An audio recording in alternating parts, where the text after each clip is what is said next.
pas ce qu'elle veut.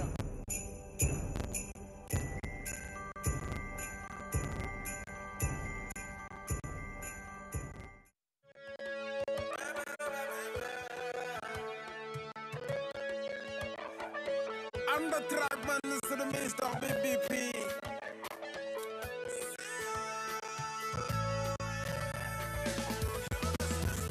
Matin bonheur, c'est la joie, c'est la bonne humeur. Matin bonheur, une émission de bonne valeur.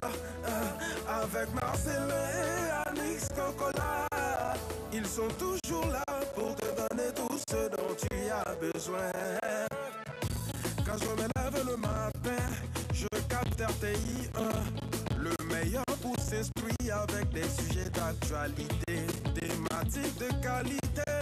C'est ça matin bonheur, Soro et Cissé, c'est vous les hommes. Matin bonheur, c'est la joie, c'est la bonne humeur. Matin bonheur, une émission de bonne valeur. Avec Christelle Poussa. Zelika, c'est toi la belle. Diane Tiama, Diana est la régisseuse. Messi Mdri, Messi la chroniqueuse.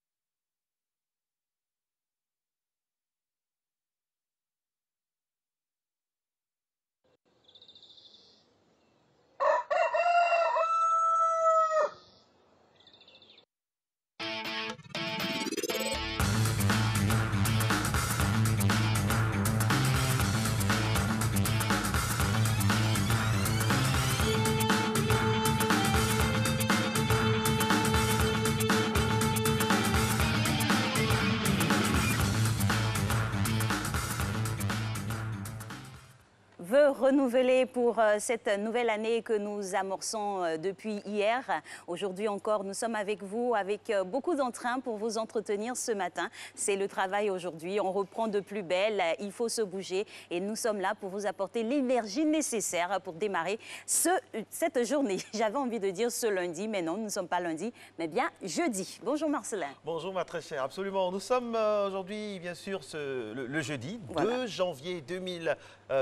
20 sur 20, mesdames et messieurs. Bon, officiellement, c'est terminé les fêtes. Retour à la dure réalité du quotidien. On a fini avec la frénésie, avec le tintamarre, l'ambiance. On revient à notre train-train quotidien. Et puis surtout, on poursuit l'atteinte de nos objectifs. Objectif justement de cette matinale aujourd'hui, deuxième rendez-vous de l'année, mais quatrième rendez-vous de la semaine. On va parler bien sûr de santé avec un thème assez important, l'interruption volontaire de grossesse, définition, cause et conséquences, avec notre spécialiste en gynécologie obstétrique. Il s'appelle Dr Djibril Madi. Voici l'image du jour, mesdames et messieurs, que nous vous proposons pour commencer. Attention, quand la phonétique nous permet d'expliquer les choses. Toilette, femme. Toilette pour homme, toilette pour femme. Et voilà. C'est phonétique même, quoi. Ça. Quoique, bon, il faut faire passer le message. Je pense que le message va passer dans ce dialecte-là. Quand il y a une diarrhée imminente, forcément, on va connaître. Surtout après les fêtes, là. Surtout. Ah oui, oui, ça c'est un thème. Hein. Qu'importe que l'orthographe soit bien écrite ou pas, de toute façon, les toilettes sont là. Il faut y aller. La vengeance du ventre. La vengeance du ventre après les fêtes, ça c'est indigestion un thème. gate. L'indigestion gate. Il faut faire attention aussi. Voilà, pendant ces fêtes-là, on a festoyé, on a mangé de tout et de toutes les variantes. Maintenant, il faut faire attention à son organisme et prendre de bonnes résolutions. Ça tombe bien ce matin. On va encore avec Docteur Envo nous donner des pistes pour pouvoir être sur la bonne voie côté digestif. Et puis aussi, notre spécialiste météo sera avec nous pour nous parler un peu du temps, bien sûr, de l'harmattan, de ces brumes humides et sèches de mise partout sur toutes les principales poches climatiques de notre pays. Parlant de notre pays, justement, l'info maintenant ici, chez nous, Ikeknoun, c'est l'affaire de M. Régis Kofi. C'est parti.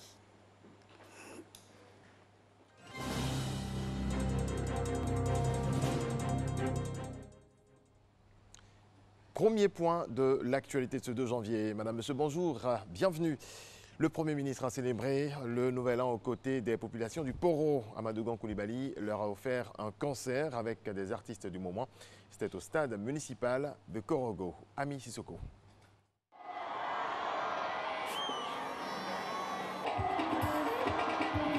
Minuit à Korogo, instant magique. Le gars t'a demandé pardon, tu n'as pas accepté. Il s'est même traîné dans la boue pour te récupérer. Sa famille... Que 2020 soit pour chacune et chacun de vous une année de bonheur, une année de santé, une année de réussite. Une année qui vous comble de joie. Et vous avez, je suis sûr, entendu ce soir le président de la République, Alassane Ouattara. Alors, il dit de vous dire, comme il a dit ce soir, que l'avenir de notre pays est assuré. La fête s'est poursuivie jusqu'au petit matin. C'est la surprise du Premier ministre Amadou Gon Coulibaly aux populations du Poro pour passer dans la bonne humeur de 2019 à 2020. Quand ils ont fait manger là, moi je n'étais pas encore arrivé, j'étais derrière là-bas, je dis hé Amadou Gon. Il y a ce qu'il a envoyé ici encore. Il y a un mot de temps beau. Il y a une fille du là qui a fui. À tour de rôle, plus d'une vingtaine d'humoristes et d'artistes dont la plupart composés de la crème du coupé décalé, tels que Kejivara, DJ Léo, Ariel Chéné et Safarel, enflamment le stade municipal.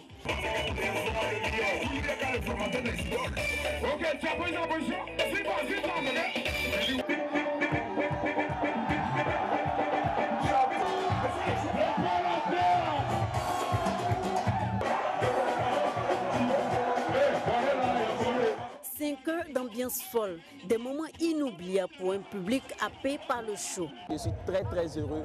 J'ai peur même l'avoir tellement c'était intéressant. C'est un réveillon riche en couleurs et en sons que le Premier ministre Amadou Gon Coulibaly a offert aux populations du Poro pour aborder 2020 dans la gaieté.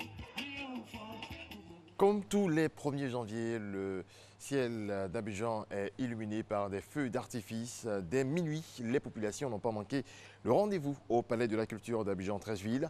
L'apothéose d'Abidjan-Ville Lumière a été l'occasion pour la représentante de la Première Dame Dominique Ouattara, Chantal Camara, et le ministre-gouverneur Robert Begré-Mambé de formuler des vœux de paix. Leur jour anniversaire est célébré en même temps que le jour de l'an, puisqu'ils sont nés le 1er janvier. Comment le vivent-ils?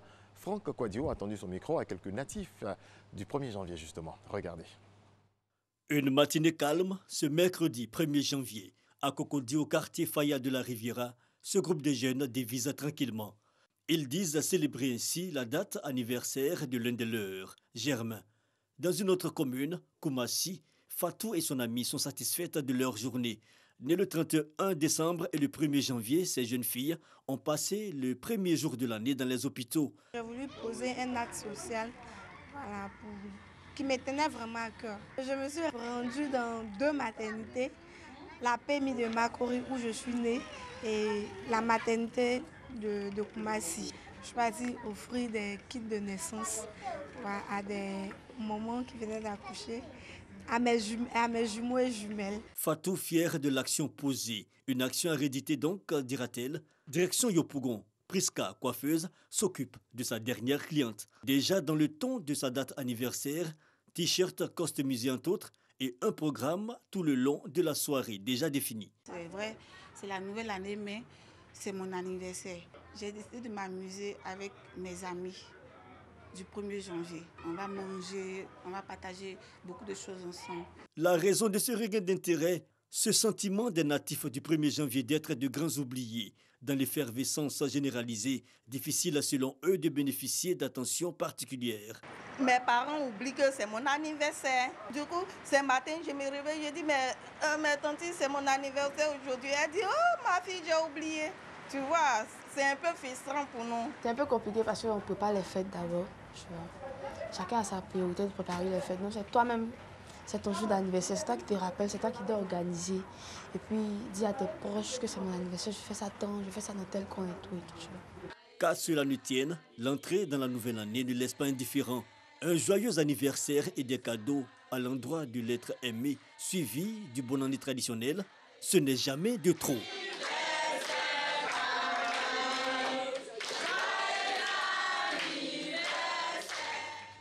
Voilà, c'est d'ici que prend fin ce rendez-vous actualité. On se retrouve tout à l'heure pour développer l'actualité africaine.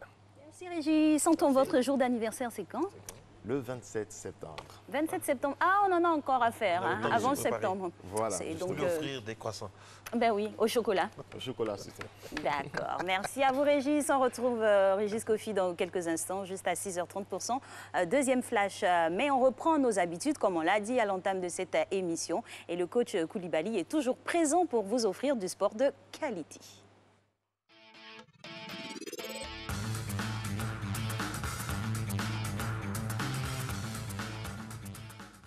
Coucou champion, nouvelle séance de sport de qualité.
Retour sur le plateau, on n'a pas entendu la fin de phrase du coach, mais on sait qu'il nous a donné rendez-vous pour demain, toujours avec le même plaisir et le même sens de la pédagogie. Matin Bonheur se poursuit, mesdames et messieurs, après l'effort physique, le réconfort culinaire, la transition est toute trouvée pour parler maintenant de petit déjeuner. Cette partie de cette émission nous envoie en Italie. Italiano, c'est parti.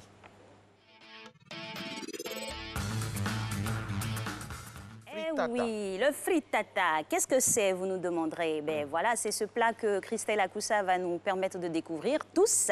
Le frittata est un petit déjeuner traditionnel de la cuisine italienne, semblable à de l'omelette. Voilà, de visu comme ça, c'est clair que tout de suite on se dit que c'est de l'omelette. Oui, avec des ingrédients comme de la viande, des légumes et du fromage. Très apprécié comme petit déjeuner en Lombardie, partout. Hein, vous savez, hein, vous connaissez bien les Italiens avec leur amour pour le beau, pour le bon, surtout en cuisine.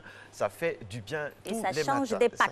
Absolument. Les pâtes, c'est de maman. C'est pas que des pâtes en Italie. Oui. Hein, il y a beaucoup de choses. Hein, il y a une alimentation. Et puis, il y a toujours l'huile d'olive, la tomate, des basiques dedans. Quoi. Et les basiques, bien sûr, de Matin Bonheur, c'est l'info. C'est de l'info tête-maître, l'information et le divertissement tous les jours, du lundi au vendredi. Là, c'est la revue de presse avec Monsieur Renaud qui est prêt.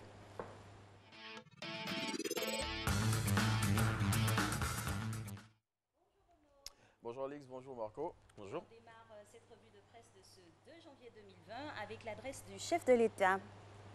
Bonjour à tous les téléspectateurs. Oui, c'est ce que nous dit l'Inter. Alassane Ouattara s'est plié à l'exercice des traditionnels vœux du 31 décembre. Et lors de son message à la nation, le président de la République a été catégorique en affirmant « Nul n'est au-dessus de la loi, quel que soit son statut ». À côté du message à la nation du chef de l'État, le confrère révèle ce que Soro veut faire dans les jours à venir et indique que Bédié donne la clé de la victoire de l'opposition. Plus de précisions dans l'Inter de ce jour. Et décidément, le message du chef de l'État continue donc à être toujours décortiqué par les médias et le patriote également s'y mêle. Oui, et c'est avec ces mots qu'il arbore en rouge à sa une. Le chef a parlé. Le chef de l'État que cite le confrère indique notamment que 2020 sera une année électorale paisible, qu'aucune tentative de déstabilisation ne pourra prospérer et que son gouvernement et lui veulent donner des motifs de fierté et d'espoir à tous les Ivoiriens. Plus de précisions sur l'adresse à la nation du président de la République dans le patriote de ce jour. Et à la une du Nouveau Réveil, il y a les vœux d'une illustre personnalité de notre pays. Et cette personnalité, c'est Henri Konan Bédié qui, à l'instar des acteurs politiques nationaux, a lui aussi adressé ses vœux de Nouvel An aux Ivoiriens. Dans son message que publie le confrère dans son édition de ce jour, le Sphinx de Daoukro appelle à l'union des Ivoiriens pour sauver le pays. Et vous pourrez avoir plus de détails sur ces vœux du président du PDC-RDA dans le Nouveau Réveil de ce jour. Et puis Soir Info fait le point sur le réveillon. Oui, le confrère fait un bilan du passage à la nouvelle année avec ces mots. Tragique réveillon de la Saint-Sylvestre, plusieurs morts et des dizaines de blessés graves. Le confrère indique à titre d'exemple qu'un pétard a explosé dans la bouche d'un jeune homme et que de violents affrontements à la machette et au pétard se sont passés. Plus de détails sur tous ces faits dans Soir Info de ce 2 janvier 2020. Et on espère qu'avec cet autre organe de presse, la Saint-Sylvestre sera plus reluisante. Et cet organe de presse, c'est l'Expression qui plutôt consacre un reportage au passage à la nouvelle année dans cette lucarne. Le confrère cite notamment les communes d'Abobo, Yopougon ou encore Cocody où ces reporters étaient aux côtés des populations. Et donc retrouver le compte-rendu de la dernière soirée de 2019 dans l'Expression de ce jour. Allez, on va refermer quand même avec une bonne nouvelle, Renaud. Une bonne nouvelle pour les automobilistes. Oui, et il faut savoir que le prix de l'essence super et celui du gasoil restent inchangés en Côte d'Ivoire pour ce mois de janvier 2020, selon une note de la direction des hydrocarbures qui est reprise par Abidjan.net. Il faut savoir que depuis 6 mois, le litre de l'essence super est de 630 francs CFA, tandis que celui du gasoil est de 615 francs CFA. Et il faut noter aussi que l'ajustement des prix à la pompe du carburant en Côte d'Ivoire se fait chaque mois, conformément aux dispositions du mécanisme automatique des prix des hydrocarbures sur le marché mondial. Voilà, c'est ici qu'on s'arrête pour la revue de presse. On n'a pas trop capté. On va se retrouver demain pour un autre numéro de... Finalement, la bonne nouvelle, elle est où, Renaud? La bonne nouvelle, c'est que les prix sont maintenus, ils sont les mêmes. Ah oui, ça c'est ça la bonne nouvelle. Oui, les prix ne changent pas. Ils auraient pu augmenter. Ah, d'accord. Oui. Relativement à d'autres pays aussi. Exactement, quand c'est une bonne nouvelle, ça baisse. Ça baisse, hein. Pour faire plaisir. Chez nous, ils sont stables. Bon, revenez-nous avec une bonne nouvelle. Franchement, une vraie bonne nouvelle. Mais la bonne nouvelle, c'est qu'on est en 2020. Nous, les compteurs, ça y va, quoi. On est passé à ça la nouvelle carbure, année. vous savez. Merci Renaud, Merci, à demain. Renaud. Allez, à demain. À demain, Renaud. Alors, déjà en plateau avec nous, avec beaucoup de plaisir. Il est là, il nous a accompagnés jusqu'en fin d'année, le démarrage de l'année encore. Docteur Onvo, bonjour, bienvenue. Bonjour, madame. Bonjour, docteur. J'adore le madame, toujours. C'est Alix, vous pouvez le dire, pas de souci. Comment ça va, docteur? Ça Bonne va très année. bien, très- Merci beaucoup. Bonne année. Qu'est-ce qu'on peut souhaiter à quelqu'un qui est spécialiste de la santé, qui mange bien, qui a tous les secrets? Santé? Qui reste en bonne santé et donne l'exemple à suivre. Ok. D'accord. L'exemple que vous allez encore nous donner avec les bonnes résolutions pour une bonne hygiène alimentaire. Docteur Onvo, on vous suit et on vous écoute. Alors, je souhaite d'abord bonne et heureuse année à tous les téléspectateurs. Et je souhaite que les conseils que nous prodiguons ici tous les matins soient suivis et soient aussi mis en application. Alors, ça, c'était pour teaser, hein, mesdames et messieurs. Il va nous donner des conseils. Prenez vos calepins, mettez-vous dans un bon coin de la maison pour tout entendre. Docteur, on vous parle juste après ceci. Le message à la nation de notre docteur Envo national. Quelles sont les bonnes résolutions, docteur, pour 2020? Alors,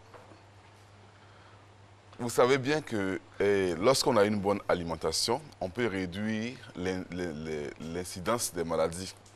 Et aussi, ceux qui sont déjà malades, en suivant les conseils, on peut réduire l'incidence aussi et la prise en quantité énorme de médicaments. Donc, il faudra avoir une bonne alimentation pour réduire l'impact des maladies sur nous. Alors, je vais commencer par le sucre. Le sucre. Pour dire que le sucre, il n'est pas bon. Le sucre, ça fait partie de notre alimentation à hauteur de 55 à 65%, mais la consommation excessive de sucre est très, très mauvaise. Il faut réduire notre consommation de sucre, tant au niveau des fruits qu'au niveau des boissons. Il y a aussi des aliments que nous avons, les féculents, les céréales qui sont riches en sucre. Alors, je conseille que nous qui n'avons pas une activité physique excessive, nous n'ayons pas plus de 2 plats lourds la journée. C'est-à-dire qu'on sait que généralement, nous avons 3 plats, le matin, le midi et puis le soir. Ayons entre midi et 15 h un bon repas, celui que je peux qualifier de repas lourd, et le matin et le soir, on fait de petits repas. Parce que faire plus de deux repas lourds, sachant que généralement nos repas sont riches en sucre, nous faisons rentrer beaucoup de sucre dans le corps, sans le savoir. Et nous savons tous, beaucoup de sucre est égal à beaucoup de cas de diabète. Docteur, j'ai envie de vous demander, c'est quoi que vous appelez un repas lourd? La constitution d'un repas lourd, ce serait quoi? Voilà, généralement, ce que nous appelons un repas lourd, c'est manger un plat de riz avec une sauce, ou bien un plat de tchèp, ou bien du foutou, à l'eau. Voilà, c'est des repas là. Voilà, c'est des repas. C'est ce que j'appelle un repas lourd. Donc, du matin au soir, choisissons un moment. Généralement, on souhaite qu'il soit entre midi et puis 15 h, de manger un bon repas lourd.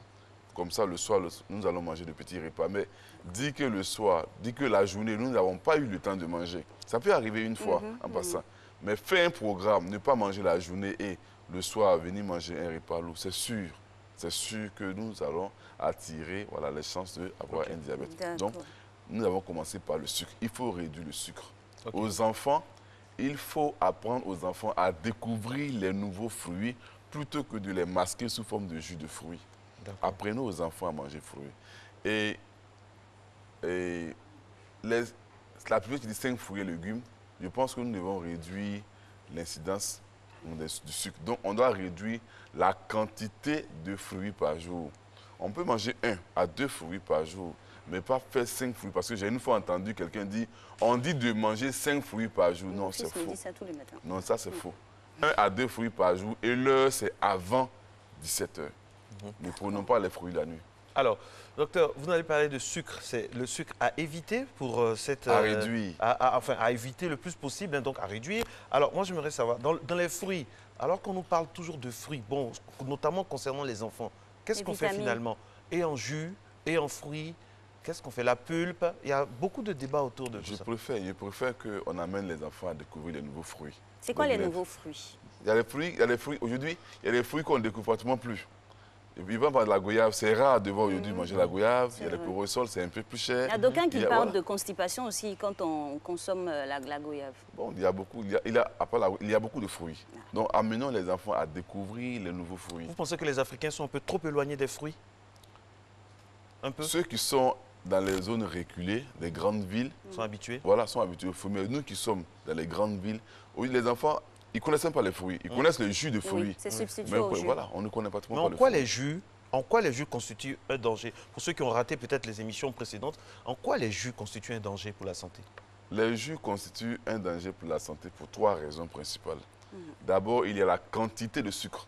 C'est-à-dire que lorsque vous faites un verre de jus de fruits, vous pouvez concentrer le taux de 5 à 6 fruits pour faire un jus. Donc, il y a un problème de quantité de sucre.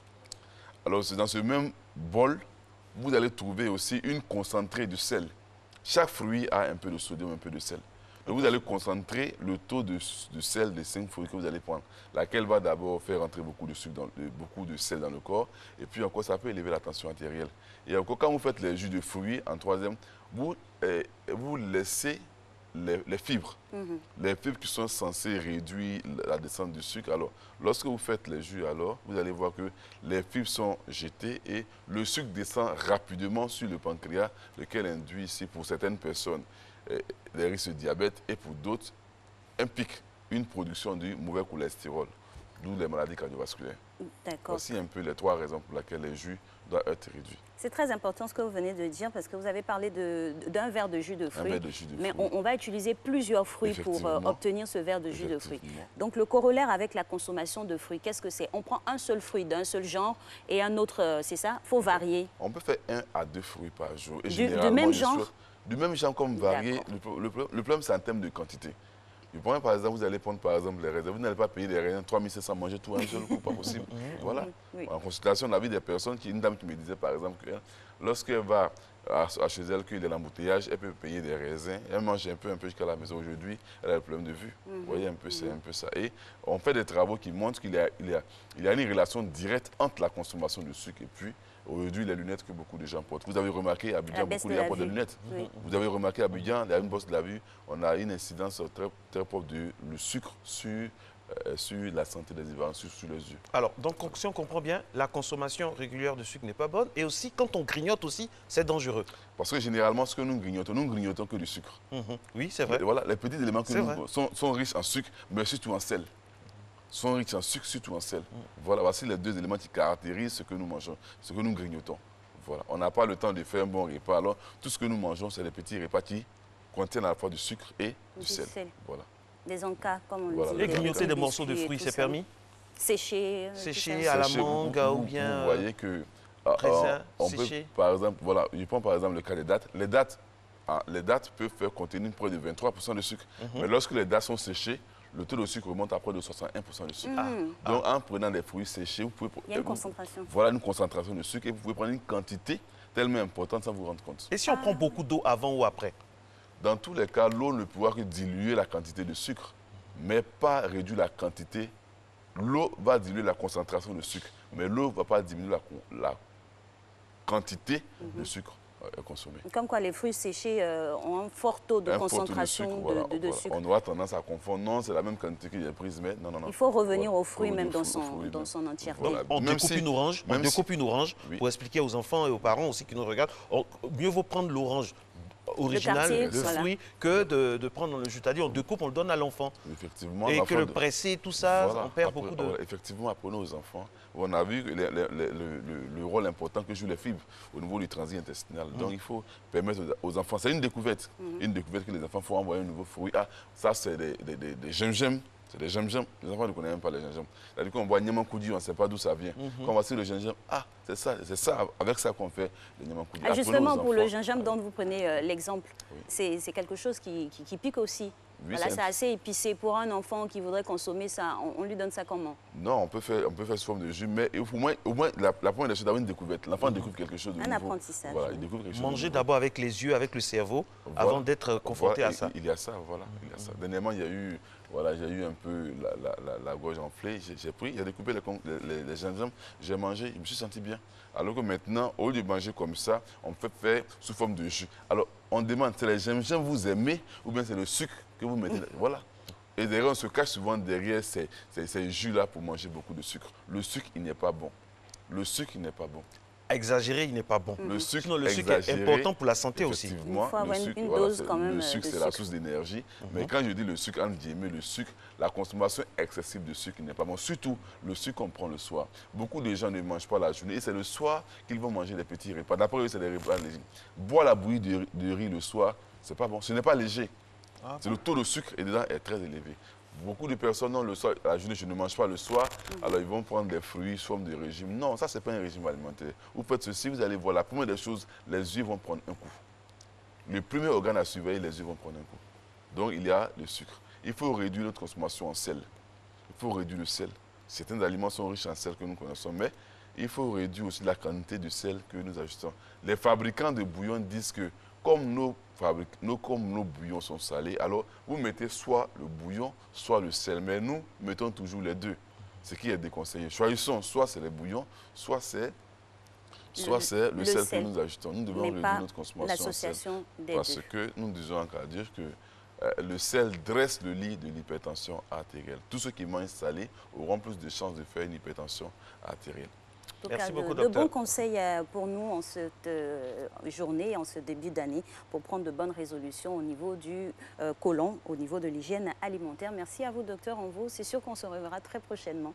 Nous, on marque une petite pause publicitaire et puis Régis Kofi fera son deuxième flash.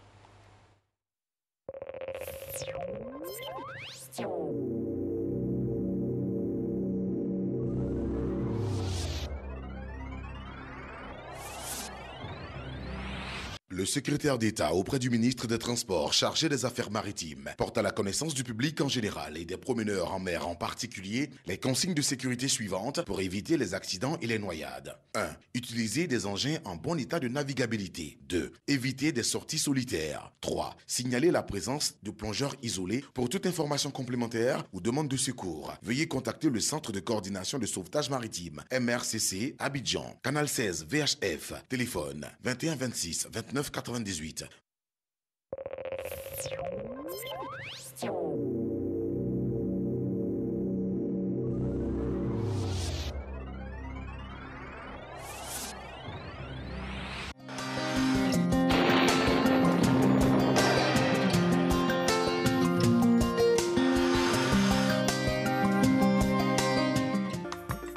Bien le bonjour chez vous, mesdames et messieurs. Le temps de cette matinée sera marqué par du brouillard ou de la brume humide tôt le matin avec l'apparition progressive du soleil sur les régions du littoral et du sud forestier. La bande centrale et le nord seront dominés par la présence de vents secs de l'harmattan. Ainsi, un temps de brume sèche sera observé. Pour les températures, ils afficheront 27 degrés à Abidjan, 26 à Adiaké, 25 degrés à Bandoukou, Boaké et Daloa, 26 degrés pour la région du Honzi, 25 degrés enregistrés dans la région du Gor, 22 degrés pour la ville de Korogo, 21 degrés à Mans, 20 degrés à Odéné, 26 degrés à San Pedro et Sassandra et 25 degrés dans les villes de Tabou et de Yamoussoukro. Pour cet après-midi, les vents secs du nord atteindront les régions du sud du pays en début ou en milieu de période. Une sensation de vent relativement sec se fera ressentir. En fin de période, la remontée des vents humides laisseront paraître un temps partiellement nuageux. Les zones de la bande centrale et du nord seront sous un temps de brume sèche avec une forte sensation de vent de l'harmattan dans le nord. Côté valeur, on enregistrera 32 degrés à Abidjan, 33 à Adiaké, 35 degrés à Bandoukou, 34 degrés à Boaké et Daloa, 35 degrés dans la ville de Timbuktu, 33 degrés attendus à Gagnoa, 34 degrés enregistrés à Korogo, 33 degrés pour la région du Tongui, 33 degrés à Odéné, San Pedro affichera 32 degrés, 33 degrés à Sassandra et Tabou et 35 degrés à Yamoussoukro.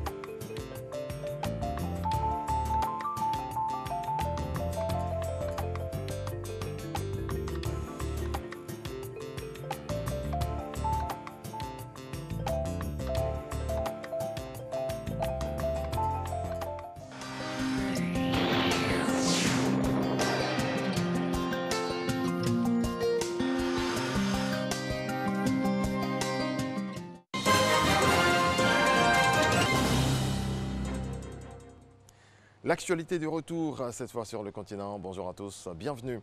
En Guinée-Bissau, l'opposant Umaro Sissoko Embalo a été élu président avec 53,55% des voix selon des résultats officiels. Il remporte le scrutin face à Domingos Pereira, 56 ans, lui aussi ancien Premier ministre du président sortant José Mario Vaz. Pereira qui dénonce une fraude électorale. Tunisie, incertitude autour de la formation du nouveau gouvernement. Le Premier ministre tunisien désigné par le parti islamiste Ennahda a annoncé hier avoir composé son futur gouvernement présenté comme composé de personnalités indépendantes, alors que la présidence a assuré que des concertations étaient encore en cours. La justice a décidé de saisir les biens d'Isabelle Dos Santos et de son mari Sindika Dokolo. La fille de l'ancien président et son conjoint sont accusés d'avoir causé des pertes de plus d'1 milliard de dollars, 500 milliards de francs CFA à l'État angolais. Une décision que conteste le couple. Au Maroc, une nouveauté qui changera à coup sûr la vie de nombreuses petites entreprises. Le financement participatif sera bientôt autorisé, un coup de pouce essentiel sans lequel des projets utiles ne pourraient pas voir le jour. Le centre culturel Le Rif, un lieu incontournable de la vie de Tanger, aujourd'hui existe grâce à une campagne de financement par Internet. Voilà qui m'a fin à ce point de l'actualité. Merci de votre attention. On se retrouve à 7h. Merci à vous, très cher Régis, pour la fugacité de ce flash qui nous permet donc de prolonger cette émission en ce 2 janvier. Mesdames et messieurs, merci d'être en notre compagnie. Si c'est seulement maintenant que vous nous prenez en marche, on va parler météo maintenant, tout à l'heure au sens propre avec notre bulletin, au sens propre encore, au sens figuré, ensemble avec notre spécialiste, monsieur Eklou Ferdinand, c'est ça, qui va nous parler bien sûr de l'Harmattan. L'Harmattan qui est là. Bonne année à vous. Merci beaucoup. Bonne année. Merci. Juste après ça, on parle. Merci. Eh oui, la séquence Espace Vert est campée par M. Eklou, avec qui nous parlons de l'Harmattan ce matin. On nous dit que l'Harmattan est là, vous confirmez? Oui, l'Harmattan est déjà à nos portes parce que les modèles météorologiques nous montrent des masses d'air sèches qui sont aux portes d'Abidjan. C'est-à-dire dans les jours à venir, sous peu, c'est-à-dire probablement ce week-end, on pourra avoir quelques prémices de vent sec d'Harmattan. Donc les populations peuvent être rassurées, l'Harmattan arrive et c'est déjà à nos portes. Pour ceux qui prennent des voitures le matin, les automobilistes qui sortent très tôt, effectivement, comme vous le dites, on a vraiment les prémices. Alors, ça va commencer par quelle zone? Ou bien ça va venir de façon globale sur le carré, surtout le carré ivoire? Oui, l'Harmattan a déjà commencé au nord de la Côte d'Ivoire. Donc, depuis le mois de novembre, les populations du nord de la Côte d'Ivoire ont reçu des vents secs. Donc, ces vents secs, dans leur marche, ont touché la région centre et sont en train de descendre vers le sud forestier et le littoral. Donc la ville d'Abidjan, se retrouvant sur le littoral, recevra les vents d'Harmattan à compter de ce week-end. Déjà, on pourra dire le vendredi nuit ou le samedi. Ces vents-là vont commencer à toucher les régions d'Abidjan.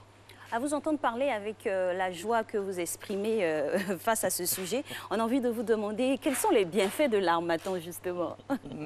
Bon, il n'y a pas que de bien. Vous savez, chaque saison a son corollaire. Lorsque nous prenons la saison des pluies, on va constater que pendant la saison des pluies, nous avons une recrudescence des maladies telles que le paludisme. Mais pendant la période d'Harmattan, nous avons aussi d'autres maladies telles que la méningite. Parce que l'air est sec, donc cela va fragiliser un peu les voies respiratoires et provoquer des développements au niveau de ces maladies-là, telles que la méningite, parce que la poussière est chargée de ces germes-là. Voilà. Donc l'Harmattan, ce n'est pas, je dirais, sans conséquences. Il y a beaucoup de conséquences, surtout sur la santé des populations. Parce que les vents sont froids, donc ça fragilise les voies respiratoires et les populations peuvent se retrouver avec du rhume, tout ça. La grippe, La actuellement, grippe, oui. il y a une recrudescence de personnes grippées dans les salles d'attente des hôpitaux. Alors, quid de la physionomie de l'harmattan qui a changé depuis 1960 à nos jours? Quand on parle d'harmattan, avant, on voyait nos parents avec des blousons d'hiver en France. Aujourd'hui, ça a tendance à être plus vers la poussière que plus vers le froid. Vrai ou faux? Non, cela dépend des saisons. D'accord. Des fois, quand vous avez de grandes vagues de froid sur l'Europe, ces vents froids européens, par le mouvement des anticyclones, c'est-à-dire les zones de haute pression, vont pousser ces vents froids-là sur les régions désertiques. Mais la caractéristique de l'harmattan va se faire en fonction du sol qui est traversé. C'est-à-dire, dans la journée, vous allez voir que les vents sont secs et chauds à cause de l'amplitude diurne. Ça veut dire que vous avez le matin des températures qui peuvent être de l'ordre de 15 degrés et vous retrouvez dans l'après-midi avec des températures de 38 degrés. Donc vous avez cette amplitude diurne qui est extrêmement importante, ce qui va faire que les gens vont ressentir ces effets-là. Mais en plus de cela, il faut dire que les vents, en traversant les régions désertiques, vont soulever les poussières. C'est-à-dire lorsque ces vitesses de vent d'harmattan seront élevées, cela va engendrer des soulèvements de poussière. Donc ces poussières vont se retrouver en altitude et avec les courants atmosphériques se retrouver sur la Côte d'Ivoire et beaucoup d'autres pays plus du golfe de Guinée. Donc c'est ce qui va se passer avec les mouvements des vents secs d'harmattan.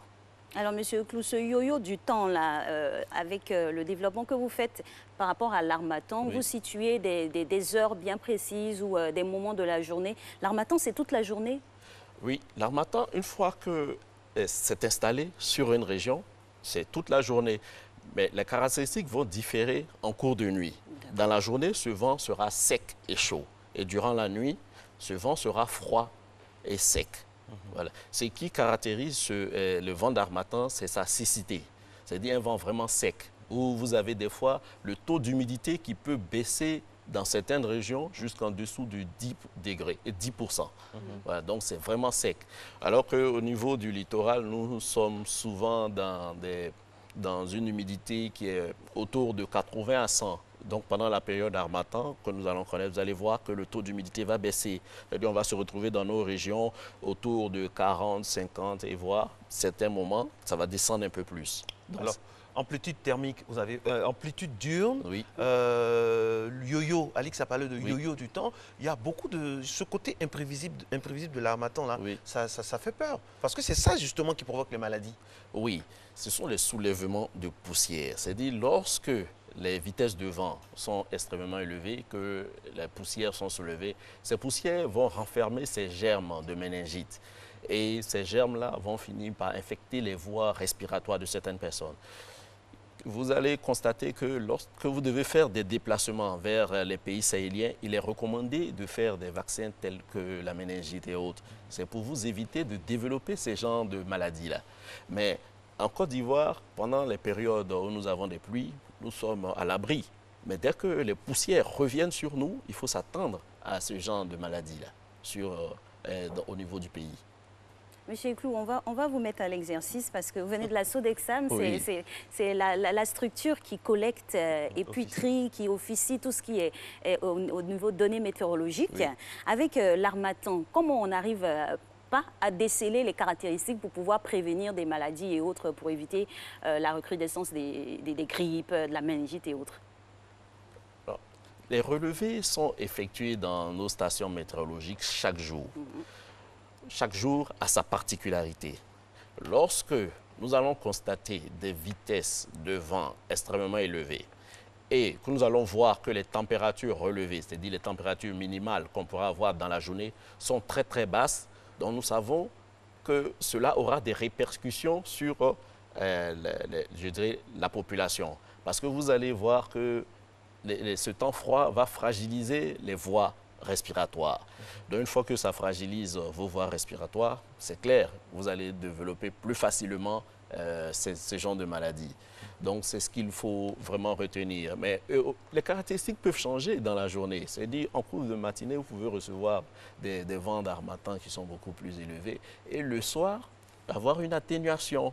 C'est-à-dire quand l'atténuation va arriver, la population va mieux se sentir. Ce qu'il faut revoir, c'est un peu la siccité de l'air. Une fois que l'air est très sec, cela engendre absolument des répercussions sur les voies respiratoires. Monsieur Eclou, ça fait un bon bout de temps hein, que vous êtes notre spécialiste et que vous êtes du côté de la Sodexam. On a l'habitude d'avoir des messages que vous envoyez sur les téléphones portables pour prévenir les populations. Ça, c'est au niveau de l'information. Est-ce que vous travaillez en bonne intelligence avec les structures chargées de la santé publique? Par exemple, ce que vous nous dites là sur le plateau, est-ce qu'en fin d'année, vous dites par exemple au ministre de la Santé ou bien au directeur de l'Institut national de la santé publique, de l'hygiène publique, voici nos recommandations, nous, Sodexam, voici ce que nous préconisons. Est-ce que ça se fait? Oui, cela se fait. Si vous avez remarqué, l'an dernier déjà, nous avons édité des bulletins que nous appelons des bulletins de prévision saisonnière. Donc, ces bulletins vont donner la tendance sur la saison. Peut-être que pour l'harmattan, la population ne le sent pas véritablement. Mais au niveau des pluies, ça se voit à travers la cellule de crise du gouvernement. Donc, cette cellule de crise va, je dirais, comporter tous les différents ministères et l'ensemble de ces ministères vont tenir des réunions et pouvoir situer quelles seront les périodes les plus, je dirais, les pics où nous pourrons avoir des maladies telles que la méningite, etc., ou des recrudescences de paludisme. Donc, nous travaillons en étroite collaboration. Donc, il y va un peu de la survie de nos populations. Donc, nous le faisons pour pouvoir les avertir à chaque fois. Ce qu'il faut voir, c'est que des mises à jour sont réalisées chaque fois pour les bulletins météorologiques. Lorsque nous avons émis un bulletin, le temps ne s'arrête pas, il continue. Donc, pour pouvoir prendre en compte les nouvelles informations, donc nous faisons ces mises à jour-là. Donc, ces mises à jour vont venir donner les dernières tendances concernant l'évolution du temps.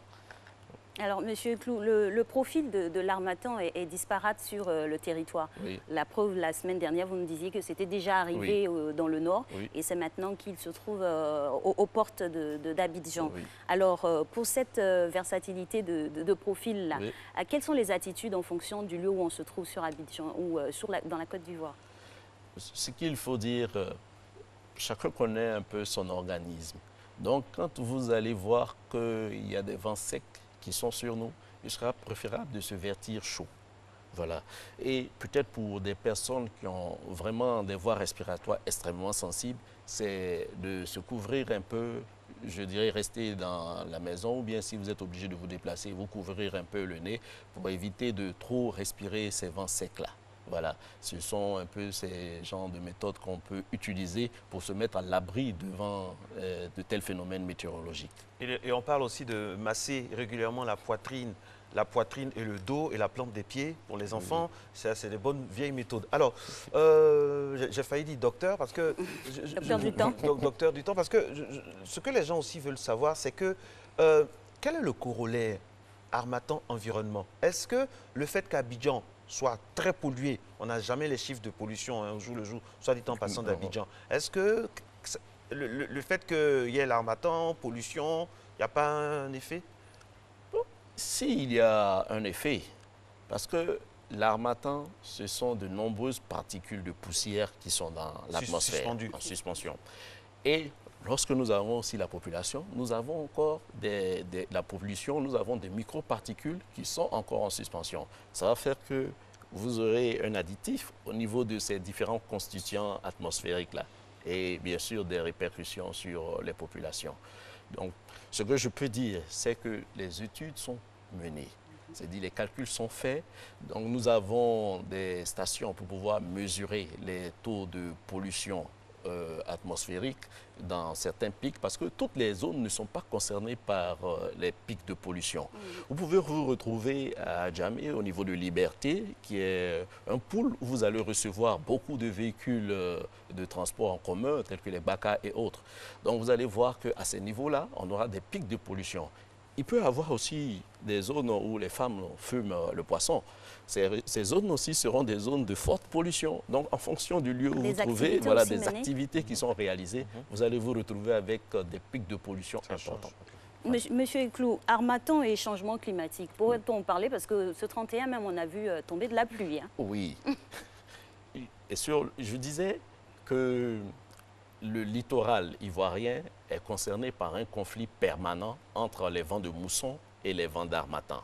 Ce qui fait que même si l'harmattan commence sur le littoral, vous ne pouvez pas dire qu'il ne va pas avoir de précipitations. Parce que du jour au lendemain, on peut avoir les vents de l'océan qui sont plus forts, qui remontent sur le continent. Une fois que ces vents remontent sur le continent, il y a la convection qui peut suivre. Donc si cette convection se réalise, donc la vapeur d'eau va se condenser. Une fois condensée, vous avez la formation de nuages. Et quand vous avez des nuages, vous pouvez avoir des précipitations. Pendant la période d'harmattan, il n'y a pas de précipitation. Vous regardez le ciel, vous avez un ciel qui est clair. Ou bien le ciel peut avoir une teinte un peu orangée liée aux particules de poussière qui sont en suspension. Sinon, lorsque le taux de particules de poussière en suspension baisse, vous constaterez que vous avez un ciel clair. Donc, il n'y a pas de précipitation pendant l'harmattan. C'est ce qui fait la caractéristique même de l'harmattan. L'harmattan, qui dit harmattan, dit absence de pluie. Ouais. Une fois que vous avez des nuages, c'est là que vous pouvez avoir des précipitations. OK. Alors, tout ça, c'est bien. On est très heureux de profiter de votre expertise. Mais tous vos résultats, là, toutes vos études, là, est-ce qui en profite? Est-ce que le gouvernement ou bien les institutions vous sollicitent pour intégrer ça au développement? Oui, est-ce que, par exemple, un candidat à une élection, un nouveau député ou bien présidentiel vient voir avec vous, ah, mais je veux avoir les données pour pouvoir axer mon programme de gouvernement au niveau de l'environnement. Est-ce que ça se fait? Ou bien c'est des études comme ça qui restent dans les placards, comme nous sommes habitués dans nos pays africains? Non, nos études ne restent pas dans le placard. Ce que je peux dire, ces études, quand elles sont réalisées, elles sont diffusées à la population. Ce qu'il faut dire, les gens vont rechercher des informations météorologiques en fonction de leurs activités. Quand vous allez prendre des planteurs de café cacao, ils viendront vers la Sodexam pour pouvoir connaître la tendance pluviométrique. C'est pour ça que je vous ai parlé de bulletins de prévision saisonnière. Donc ces bulletins vont donner la tendance pour la saison. C'est-à-dire chaque 3 mois, il y aura un nouveau bulletin qui sera édité pour prendre en compte les nouvelles informations atmosphériques.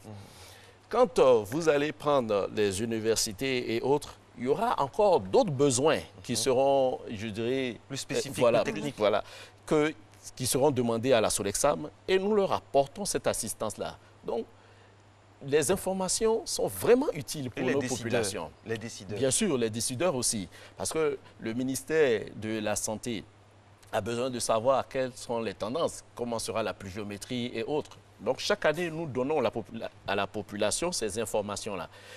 Vous avez vu l'année dernière, quand on avait commencé l'année, on a dit qu'il y aura de fortes précipitations en cours d'année.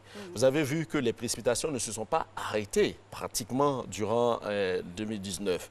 Donc, c'est ce genre d'informations que nous donnons à chaque fois. Donc, rassurez-vous, nous portons ces informations-là à la population et c'est vraiment utile. Ça veut dire que chacun y trouve son compte à travers les informations météorologiques qui sont délivrées par la Sodexam. C'est une bonne nouvelle, Monsieur Iclou, parce que la synergie de vos actions fait profiter plusieurs personnes. Justement, parlons des activistes écologiques. Comment vous collaborez avec eux? C'est eux-mêmes qui font leurs recherches, ils vous apportent des données, il y a un partage d'informations, ou c'est vous qui avez l'exclusivité de donner, on va dire, l'information quant au temps? Oui, ce qu'il veut dire, c'est que la Sodexam a l'avantage d'avoir des stations météorologiques disséminées sur l'ensemble du territoire.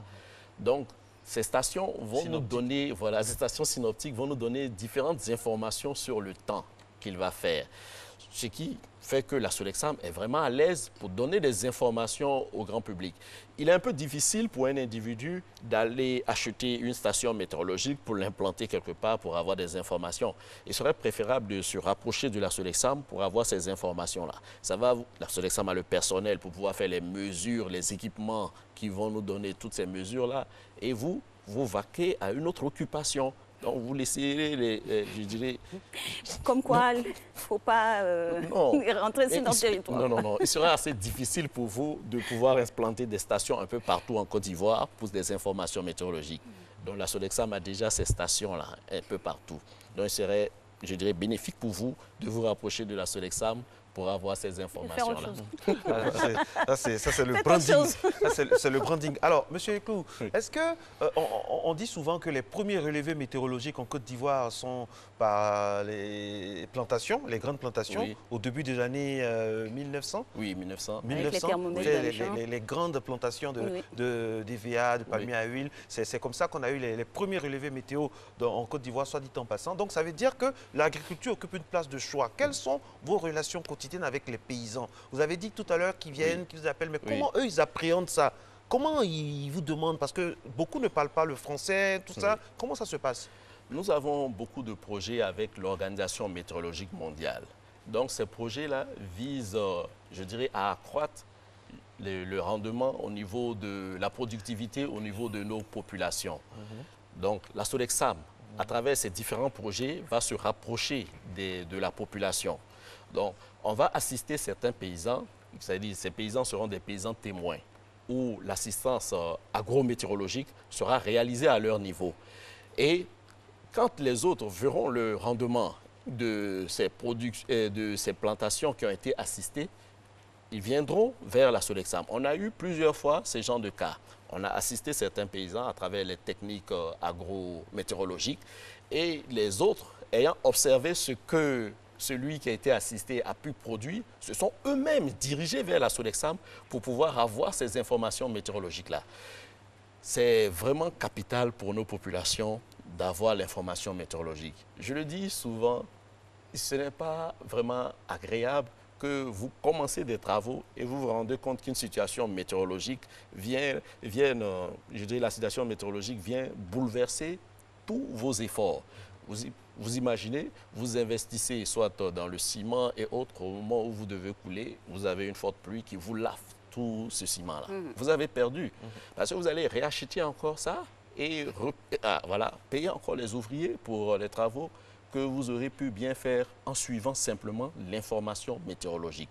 C'est important chaque jour de regarder les bulletins météorologiques pour avoir la tendance de la journée ou même de la semaine. Votre exemple est très intéressant en ce sens qu'on a jeté un regard sur le monde agricole. On va parler de construction aussi. Est-ce à dire qu'il faut vous consulter pour pouvoir faire un planning de construction d'un bâtiment, d'une maison ou autre chose? Oui, bien sûr qu'il faut consulter la Sodexam. Les populations, je dirais, les individus ont tendance à ne pas se diriger vers la Sodexam. Mais quand vous prenez de grandes structures de BTP, elles ne lancent pas de travaux sans consulter la météorologie. Lorsqu'on avait la construction même du 3e pont, ils sont arrivés à la Sodexam pour pouvoir avoir les tendances de précipitation chaque année.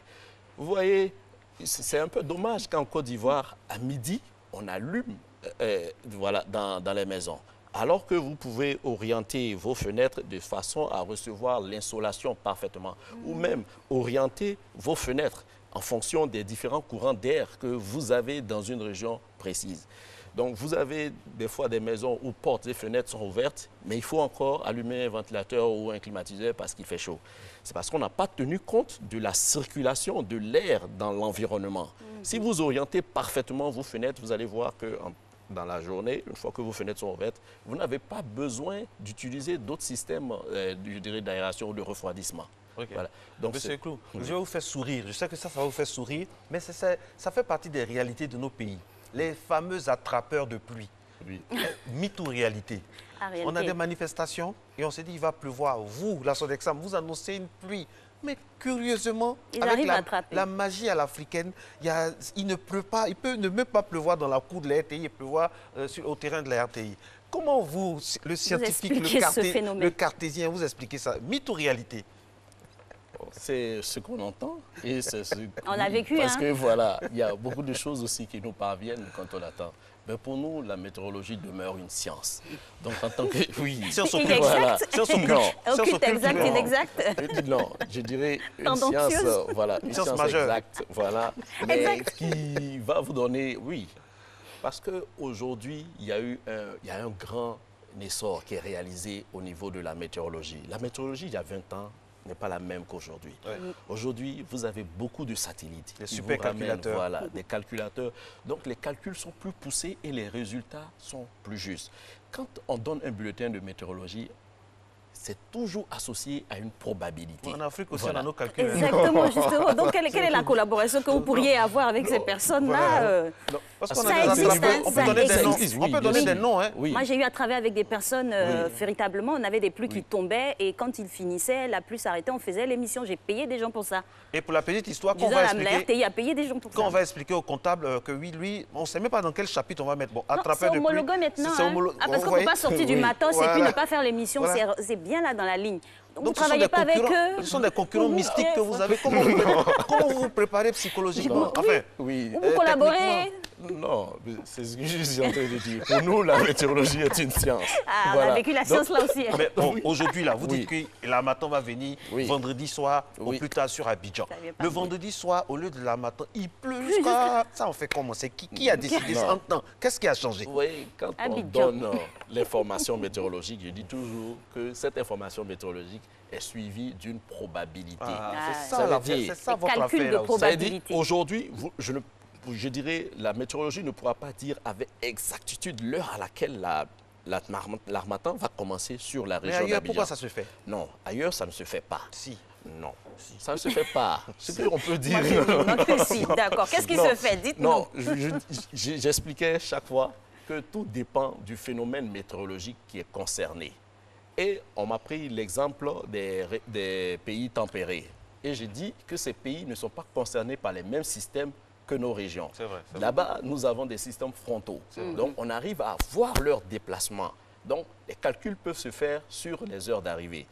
Mais concernant nos régions, il y a des calculs aussi qui sont faits sur des phénomènes qui doivent arriver. C'est-à-dire, lorsque nous avons des lignes de grains, c'est-à-dire de gros orages qui doivent arriver, nous faisons des calculs pour vous donner à peu près l'heure d'arrivée de ces phénomènes. Mais pourquoi en Afrique, ces calculs-là sont difficilement cernables comme les autres pays? La probabilité n'est pas précise. C'est particulier, c'est quoi? C'est dû à quoi? Non, la probabilité, on ne peut pas dire que ce n'est pas précis. Parce que nous donnons des probabilités sur les bulletins. Ce qui fait la difficulté au niveau de la région équatoriale, c'est l'évolution diurne. C'est-à-dire, vous avez le soleil en pleine dans la journée. Et ce soleil va réchauffer, je dirais, la Terre. Et quand on a ce réchauffement, vous avez ce phénomène qu'on appelle la convection. Donc, la vapeur d'eau va se condenser. Et tout de suite, voilà, vous avez un nuage. Oui. Qui dit nuage, dit précipitation ou non. Oui. Parce que si vous n'avez pas de nuage, là, vous êtes sûr qu'il n'y a pas de précipitation. Mais lorsque vous avez un nuage au-dessus de vous, vous pouvez vous attendre à des précipitations. Le nuage peut être précipitant ou pas. Mais c'est-à-dire, avec le vent aussi qui peut pousser ou maintenir. Donc, ces gens de... Non, rassurez-vous, au niveau de la Côte d'Ivoire, nous faisons des calculs aussi poussés pour vous donner des informations vraiment les plus pointues. C'est ce qu'on fait pendant la période, la grande période des pluies, où nous donnons des messages d'alerte. Ces messages d'alerte viennent de quoi? Des calculs qui sont réalisés sur les phénomènes. Donc, on peut vous donner à peu près les heures d'arrivée de ces phénomènes-là sur nous. Nous l'avons plusieurs fois fait à travers les différents messages au gouvernement, les SMS que la population reçoit. Donc, c'est des choses que nous faisons. Voilà. Donc, on ne peut pas dire qu'ailleurs, ça se fait et au niveau de la Côte d'Ivoire, ça ne se fait pas. Rassurez-vous, ça se fait aussi au niveau de la Côte d'Ivoire. Donc, si on va voir là le temps qu'il va faire à Bobo, si le maire de Koumassi, d'Abobo ou bien de Bongouanou ou de Mbato appelle, il peut avoir la météo pour sa région uniquement en temps réel. C'est ce que nous avons plusieurs fois assisté les populations comme ça. Nous avons donné des bulletins d'information aux populations en fonction des régions où elles se trouvent. Lorsque vous avez à réaliser une activité et autres, il suffit de demander à la Sodexam l'information météorologique concernant la région où vous êtes. Et nous serons à même de vous donner cette information, et je dirais l'information la plus pointue possible. Et pour terminer sur l'Harmattan, vous nous avez dit que quand l'Harmattan est là, la pluie n'est pas là, et ça va durer combien de temps? On a une donnée précise là-dessus, la durée de l'Harmattan? Oui. De façon saisonnière, l'Harmattan reste au niveau... Vous voyez que, en fonction, au niveau d'Abidjan, vous allez voir que l'Harmattan va commencer et peut-être légèrement balayé par des vents de mousson qui vont remonter. Mais grosso modo, jusqu'à la mi-février, on demeure sous les vents d'Harmattan. Certains jours, les vents d'Harmattan seront beaucoup plus forts. Donc, vous allez avoir de fortes concentrations de poussière dans l'atmosphère. En ce moment-là, la visibilité sera grandement réduite. Vous allez pouvoir voir loin. Et là, les populations le plus souvent s'inquiètent lorsqu'elles voient ces ciels qui sont véritablement chargés de poussière. Rassurez-vous, on vous donnera ces informations-là. Merci. Merci infiniment. Mieux vaut se fier aux informations officielles qu'aux attrapeurs de pluie. Merci beaucoup, M. Iglou.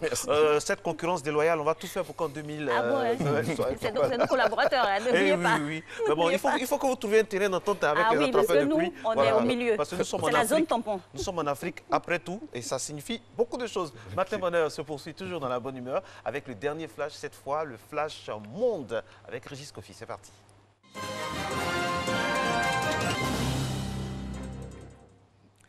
Dernier rendez-vous de l'actualité dans Matin Bonheur. Merci à toutes et à tous de nous suivre. On démarre à Hong Kong. 400 manifestants ont été arrêtés hier lors de l'imposant défilé pro-démocratie marqué par des affrontements avec les forces de l'ordre. Ces manifestants ont été arrêtés notamment pour rassemblement illicite et détention d'armes, a déclaré lors d'une conférence de presse un responsable de la police hongkongaise. En Autriche, sauf coup de théâtre de dernière minute, le pays sera gouverné par une coalition entre conservateurs et verts. Mercredi soir, les négociateurs ont annoncé être parvenus à un accord dont les détails seront présentés ce jeudi après-midi. C'est une alliance inédite au niveau national entre deux partis que tout semblait opposer il y a encore 3 mois.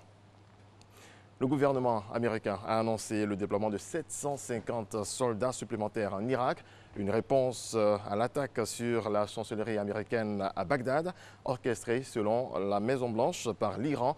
Face à cette situation, la tournée du secrétaire d'État américain Mike Pompeo, qui devait démarrer en Ukraine, a été reportée.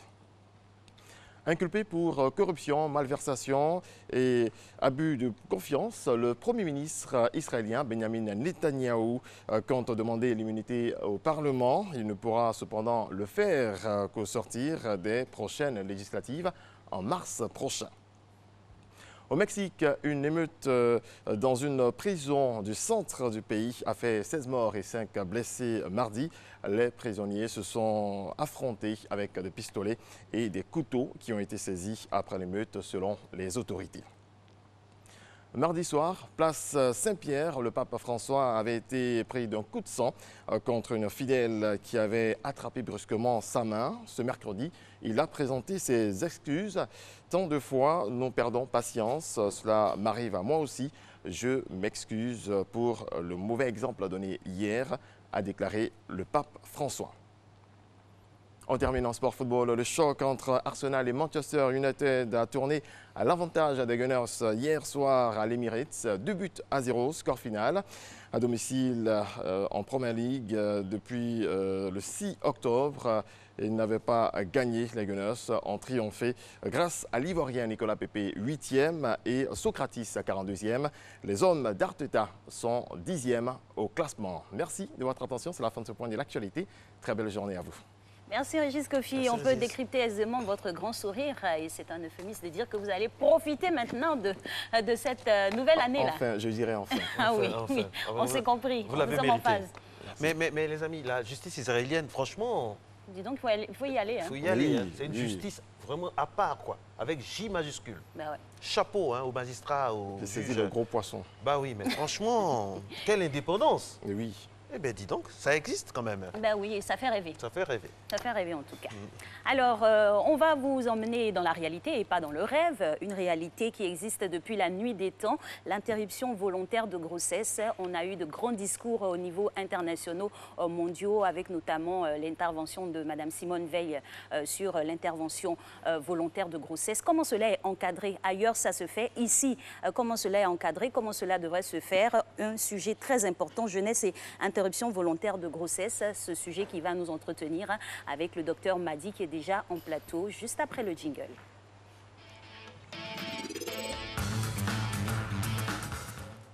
Docteur Madi est avec nous pour ce premier sujet santé de l'année 2020. Docteur Madi, bonjour. Bonjour. Bonne année à vous. Merci. Bonne merci. année santé. Oui. Alors, première question, est-ce que l'IVG est autorisé en Côte d'Ivoire? Oui, effectivement. L'IVG est autorisé en Côte d'Ivoire. Je n'ai pas dit malheureusement, l'IVG est autorisé en Côte d'Ivoire pour ne pas que justement il y ait cette clandestinité qui est monnaie courante justement dans tous les pays occidentaux, dans tous les pays développés. Voilà. Dans quelles conditions? Ah oui, évidemment, tout est codifié, Il faut que le médecin d'abord puisse recevoir la patiente.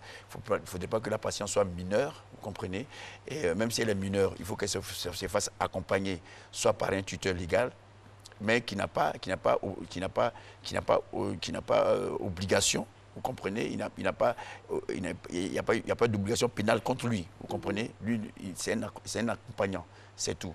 Mais sinon, effectivement, l'IVG est autorisé en Côte d'Ivoire. D'accord. L'autorisation est formelle, elle est actée. Oui. Le cadre, vous l'avez expliqué ici, il faut l'autorisation d'un majeur. Oui. Ça se fait comment? Sur papier ou sous présentation de sa personne? Non, c'est sur papier. Dans l'entretien, elle dira les conditions dans lesquelles elle vit. Elle dira pourquoi elle veut justement interrompre cette grossesse et quelles sont éventuellement les autres solutions qu'elle a adaptées. Du moins, elle a cherché et qu'elle n'a pas pu trouver. Et puis, on peut l'accompagner. Et dans l'entretien, il faut aussi lui dire les risques qu'elle court à le faire et lui dire s'il faut. Est-ce qu'on pourrait éventuellement, qu'elle peut sursoir à cela si éventuellement on pouvait l'aider?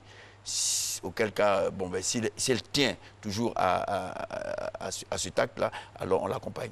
Docteur, depuis combien de temps c'est officiel en Côte d'Ivoire? Vous avez le décret, l'article de loi qui... Oui, c'est une loi très ancienne, c'est une loi française. C'est une loi française, c'est une loi française.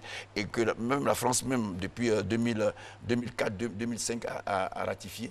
Et c'est cette loi, malheureusement, que nous appliquons ici. Chez nous en Côte d'Ivoire? Chez nous en Côte d'Ivoire, oui. D'accord. Vous n'avez pas de... Non, je n'ai pas de précision. Non, j'ai pas de précision, mais je sais qu'en France, c'est la loi de 2004, oui, qui a été ratifiée parce que, justement, il y avait cette loi d'IVG de Simone Veil, là, c'est la loi de Simone Veil qui a été ratifiée par l'Assemblée nationale. Et puis, voilà. D'accord. Revenons à l'IVG et ses différentes formes. Quelles sont-elles?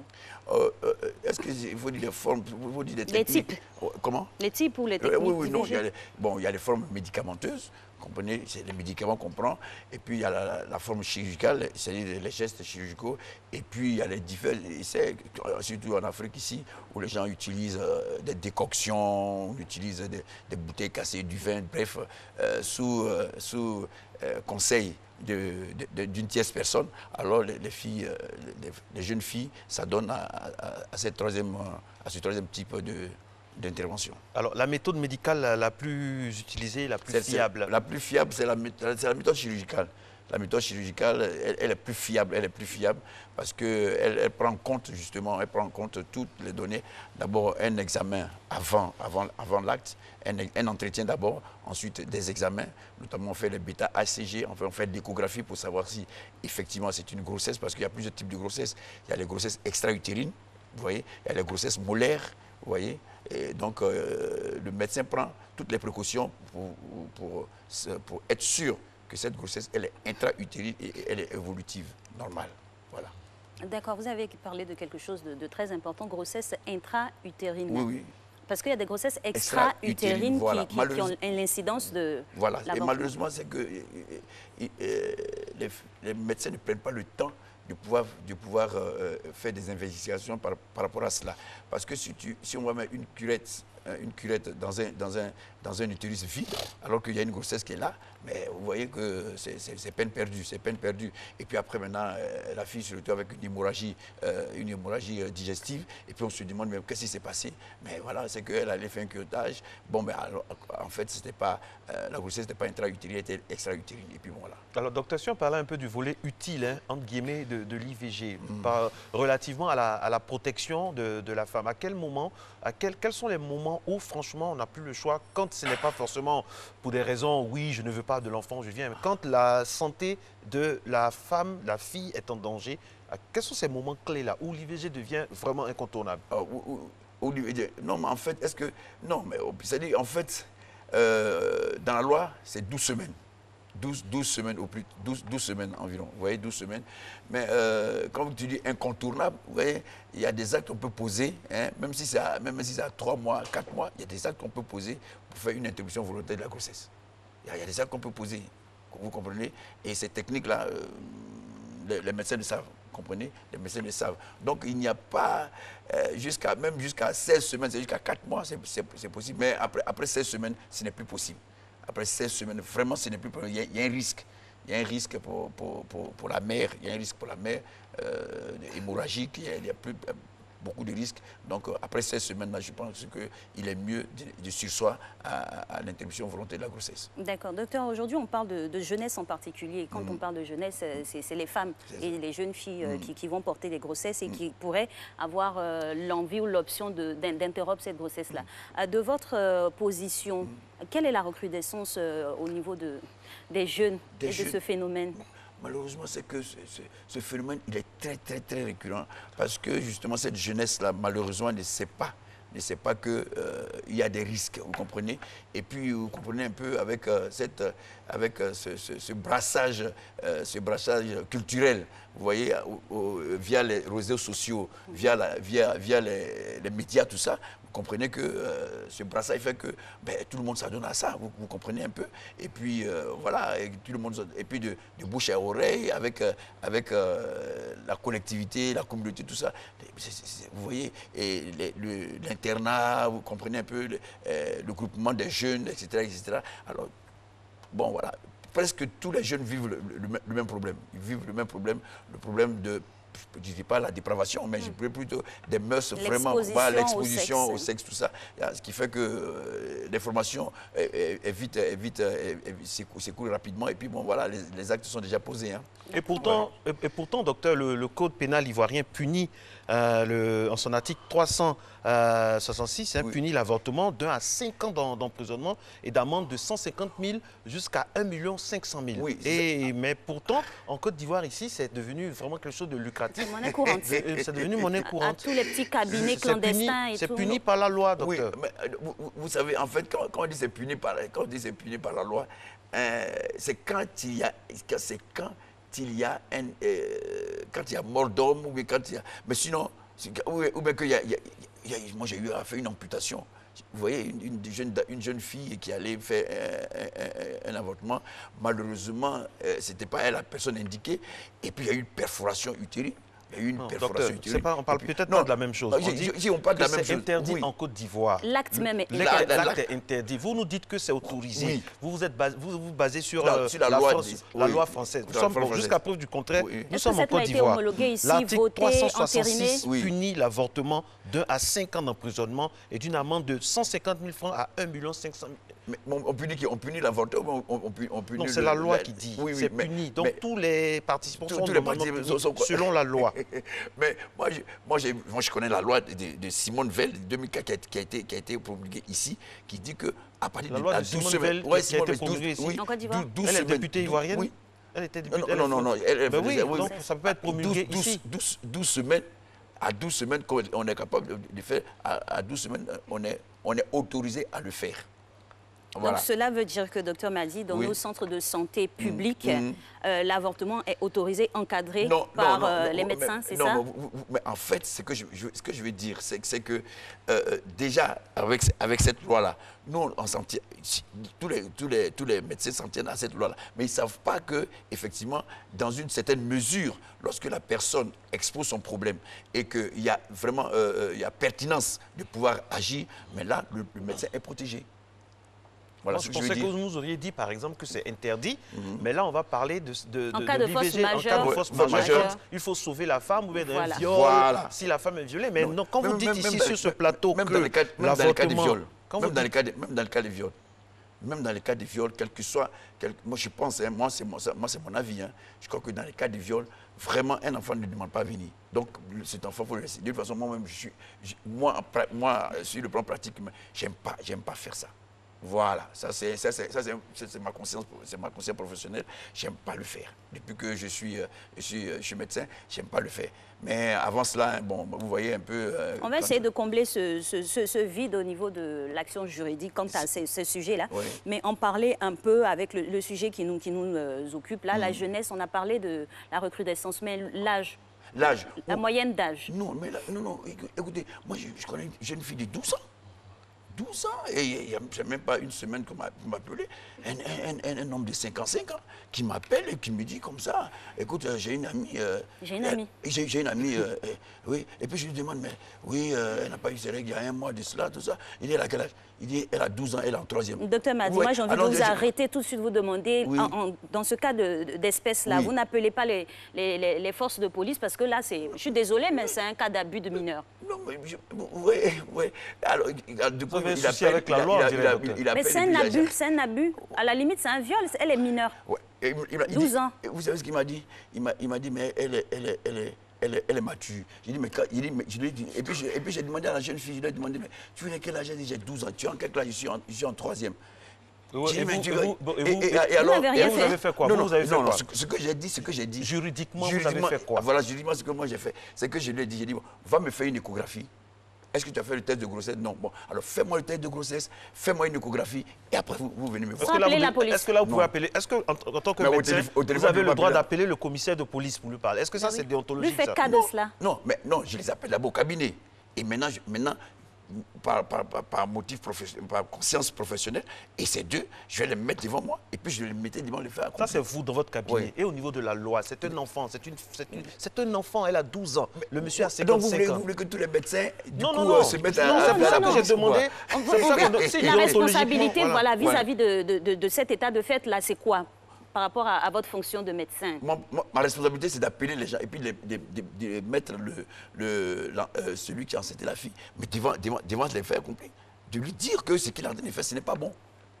Dans ce cas-là, si on doit procéder à une IVG pour un enfant de 12 ans, quelles sont les conditions vraiment à prendre au niveau médical? Vous savez, c'est difficile.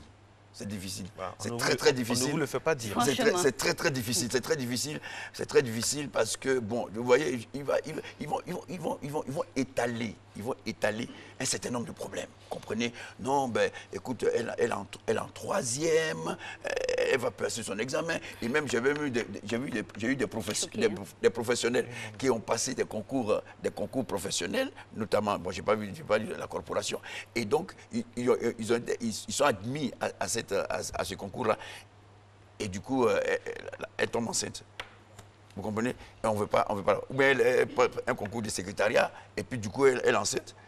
Si on doit l'embaucher et qu'elle est enceinte, vous comprenez un peu? Donc, il y a ces circonstances qui font que nous, les médecins, et puis ça diffère d'un médecin à l'autre. Moi, personnellement, je refuse de pouvoir le faire. Alors, chacun prend ses responsabilités. Quant à cette personne qui m'a appelé, mais je vais l'appeler et le mettre devant les faits accomplis. Je vais mettre les faits accomplis. Et moi, ce que je fais, c'est que souvent, ce que j'ai fait, j'appelle les parents. Pour dire que voilà, c'est comme ça. Parce que dès que vous les laissez partir, c'est fini. Vous les perdez de vue. Exactement, parce qu'on veut toucher du doigt la dénonciation. À qui incombe la responsabilité de dénoncer? Ce sont les parents, dès qu'ils sont informés par vos soins, ou bien c'est vous, docteur, pas forcément docteur Madi, mais toute la corporation? Non, je ne pense pas que toute la corporation, à chacun sa c'est le libre arbitre là qui est... Non, mais qu'est-ce qu'on dit dans le sermon d'Hippocrate? Qu'est-ce qu'on dit dans le sermon d'Hippocrate relativement à ce cas-là? On dit quoi dans le sermon? Mais il y a le secret professionnel quand même. Ok, d'accord. Donc vous nous dites que c'est encadré par le secret professionnel. C'est encadré par le secret professionnel. Sinon les médecins seraient des policiers, vous comprenez? C'est encadré par le secret professionnel. Le médecin a l'obligation de ne pas divulguer aucune information sur un patient. Vous avez des chiffres clandestins, on dit que ça se fait de façon clandestine en Côte d'Ivoire, les chiffres de l'IVG. 110 000 IVG. En Côte d'Ivoire? Oui, en 2009, 110 000. 110 000. En 2009, hein? En 2009. Et ce sont des chiffres qui émanent de qui?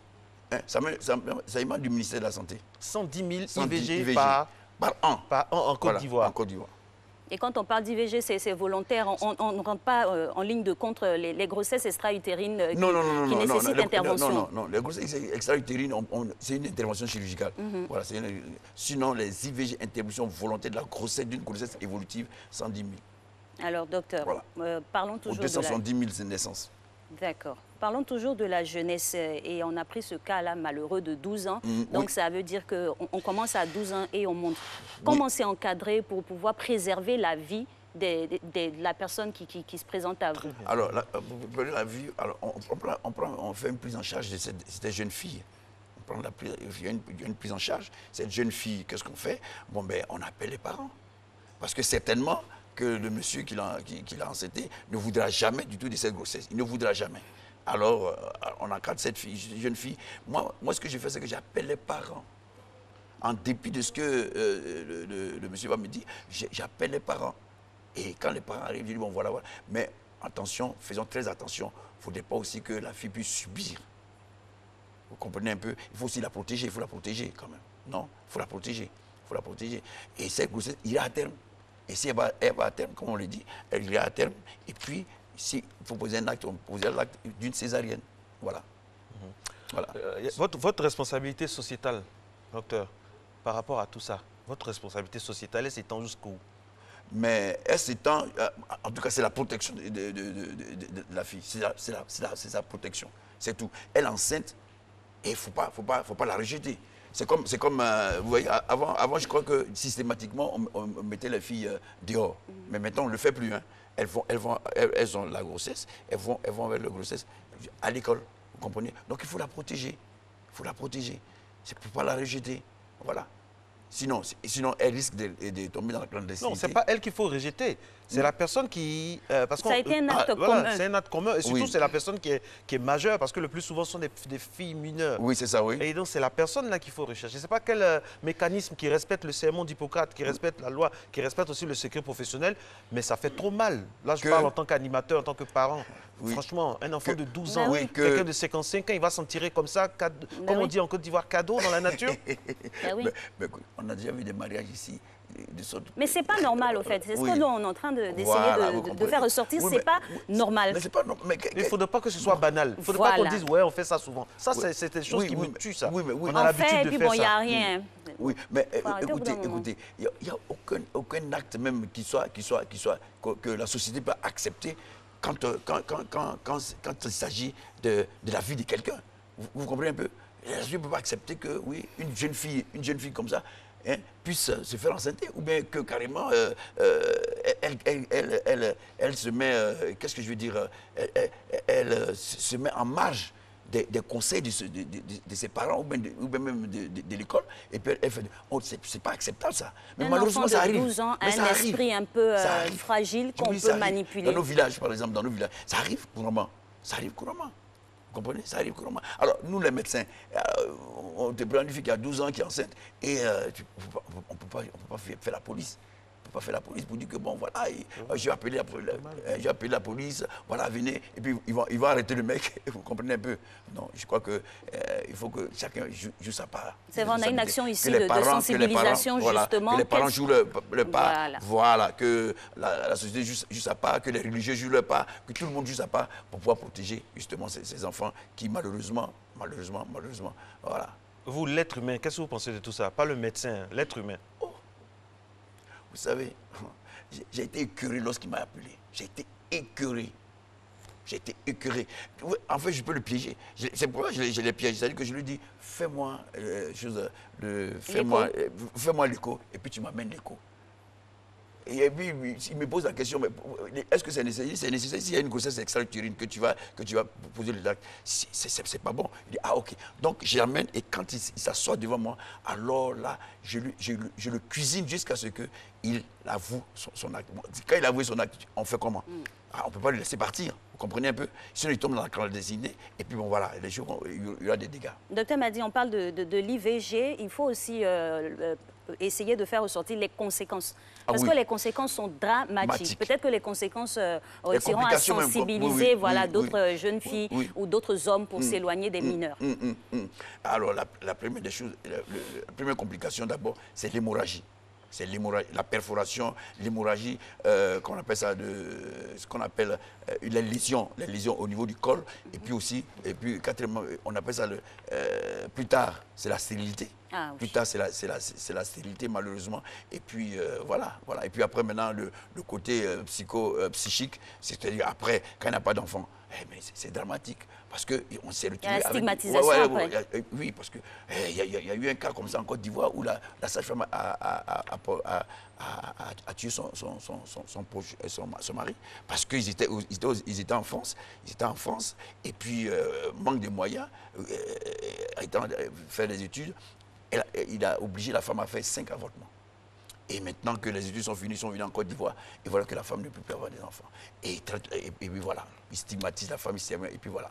Merci beaucoup, docteur Madi. Avec vous, nous parlions d'un thème très douloureux, l'interruption volontaire de grossesse, surtout les chiffres en Côte d'Ivoire, selon ce que vous nous avez dit, 110 000 IVG pour 270 000 naissances. Ce sont des chiffres qui, selon vous, viendraient du ministère de la Santé. Et puis, on n'oublie pas aussi le code pénal, on ne le dira jamais assez, qui punit l'interruption volontaire de grossesse. Vivement des séminaires de sensibilisation dans un cadre formel pour vraiment apporter beaucoup d'informations et surtout, il faut démystifier certaines choses qui sévissent dans notre pays. On donne à ça un blanc-seing dans certaines régions. Il faut vraiment poser le problème pour que les filles puissent vraiment s'épanouir dans nos pays africains. Bonne journée, passez une très bonne journée, on se retrouve demain.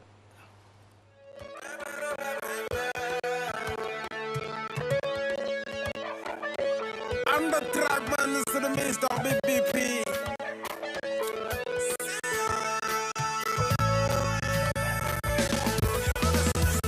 Matin bonheur, c'est la joie, c'est la bonne humeur.